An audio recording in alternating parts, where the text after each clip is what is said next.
Кош бойлуу журналисттин камалышына Шайыр Ташиевдин кандай тиешеси бар? Эми даватчыларга тыюу салынабы? Борбордук телеканалда өлкө деми берүүсү өз ишин улантат. Аны мен Элбирбек Нурбек уулу алып барам. Саламатсыздарбы?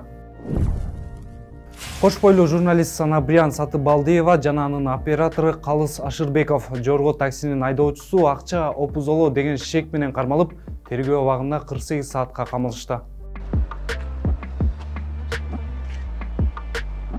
Алар 2016-2017 жылдардын аудио жазууларын жарыялоо менен шантаж кылып, жогорку кеңештин депутаттарын системалуу түрдө опузалап акча талап кылышкан. Журналист Санабриян Сатыбалдиева камылган соң соц тармактардын колдонуучулары аны депутат Тазабек Икрамовдун пиар менеджери экенин жазып чыгышкан. Тазабек Икрамовдун журналисттерге берген маалыматында буга чейин Сатыбалдиеванын УКМКга чакырылып, ар кандай коркутууларга тууш болуп жүргөнүн белгиледи. Жана муну кимдир бирөө атайлап кылганын билдирди. 4 айлык боюнда бар экен, 2 чыгылы кызы бар. Ошого карап аткам, ушундай бир чоң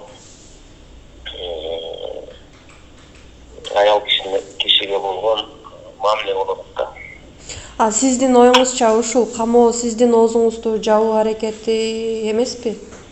Эми ар кандай болушу мүмкүн, бирок мен оозумду эч качан жаба албайм. Себеби Санрадио бизде күчтүү кыз, буга Санрадиону буга чейин бир топ коркутуп, буга чейин эсенбуда допроско да чакырган, бир топ коркутуулар болгон, телефондоруна чалып алып, сөгүп коркуткан күндөрү да болгон. Бирок бул кош кыз бул коркуп турган кыз эмес, аны мен оозум да жаба албайт. Мен жөндөн-жөн мен көп нерсени айткан жок. Мен акыйкат үчүн сөзүмдү сүйлөп келе берем. Анан бул деген туура эмес да эмече. Чындыгында бүгүнкү ошондой алып барып акча талап кылды деп жалган маалымат менен алып барып камоо, бул өтө эле мындай акылга сыйбас, туура эмес иш болду. Ал эми журналист айымдын билдирүүсүндө бул ишке жогорку кеңештин депутаты Шайыр Ташиевдин да тиешеси бар. Эмне себептен ачык аларды ИИМ кызматкерлери айтпай жатат деп коомчулукка кайрылуу жасады. Почему пресс-релизде Шайыр Ташиевдин аты чыкпайт? Мне интересно ушул. Именно бул жерде Камчыр Ташиевдин аты болуш керек болчу. Улар өздөрү биргелешип подстава кылып коюптур, потом бардыгын оодарып коет. Вот тергөө үчүн гана унчукпай туруп, мен чыкканда пресс-релизде Шайыр Ташиевдин аты болуш керек болчу, именно Шайыр Ташиев. Анын атын жашырып коюп атышат.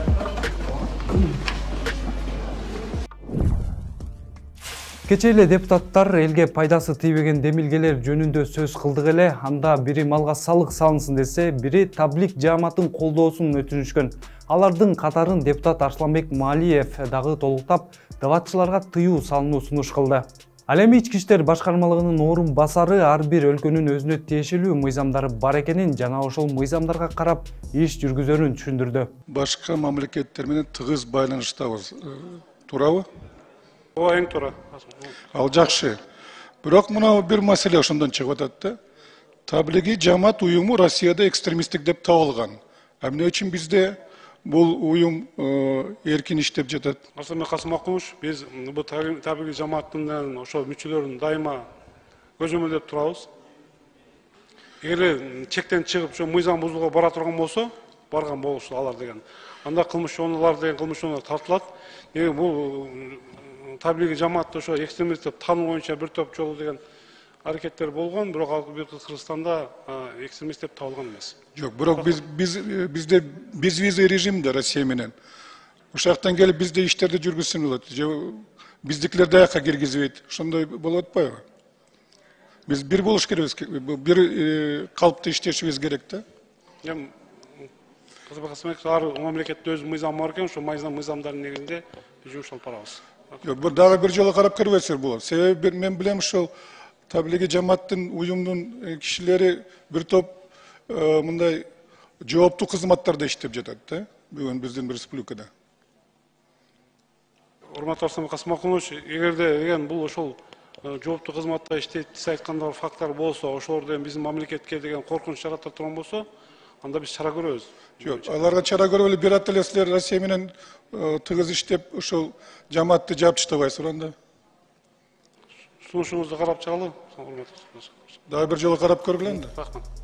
Жогорку кеңештин депутаты Арсланбек Малиев буга чейин окуучу кыздардын хиджаб салынып окууга баруусуна каршы экенин билдирген. Бул көрүнүшкө нааразы болгон эл Малиевди тезинен мандатын тапшыруу керек экенин айтып, митингге чыгышкан.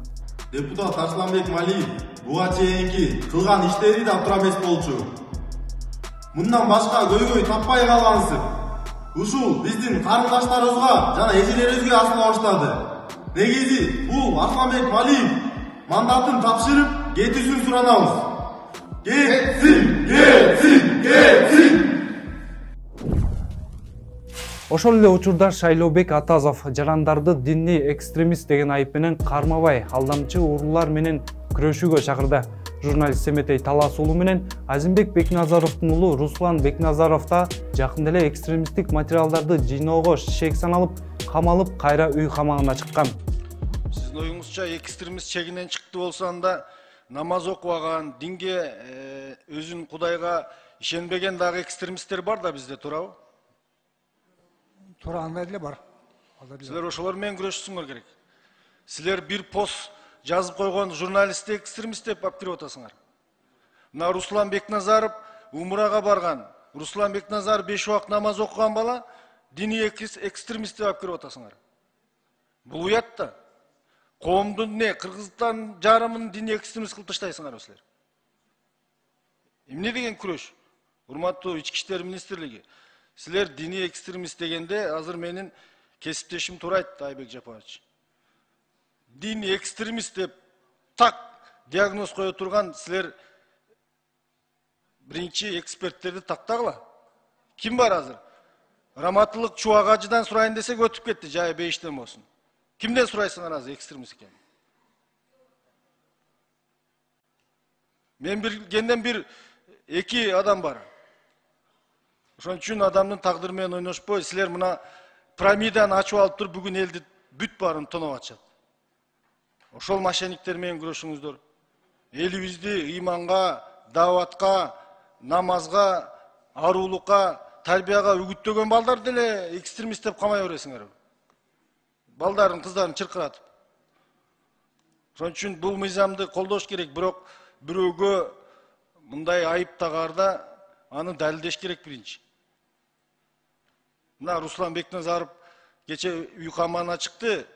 Жетекчилерге, өлкө жетекчилигине рахмат, бирок ага чейин 1,5 ай отурду да бул азыр. Мүмкүн ден соолугуна зыян алгандар.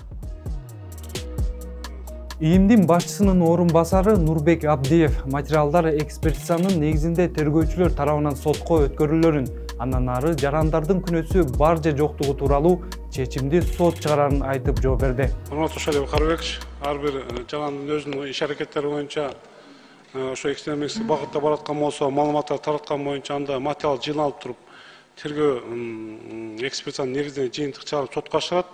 Сот өзү деген күнөөлүү же күнөөлүү эмес деп табат. Негизи эле акыркы убакта экстремизм иши боюнча айыпталгандардын саны көбөйүүдө. Кемпир Абад боюнча Facebook'ка билдирүүлөрдү калтырган айрым активисттерди укук коргоо кызматкерлери дал ушул берене менен кармоодо. Урматтуу көрүүчүлөр, эфирде өлкө деми берүүсү болду. Аны мен Элмирбек Нурбек уулу алып бардым. Бизди соц тармактардан дагы көрүп турсаңыздар болот. Ал үчүн катталууну унутпаңыз. Кийинки берүүдөн саламдашканча аман туруңуздар.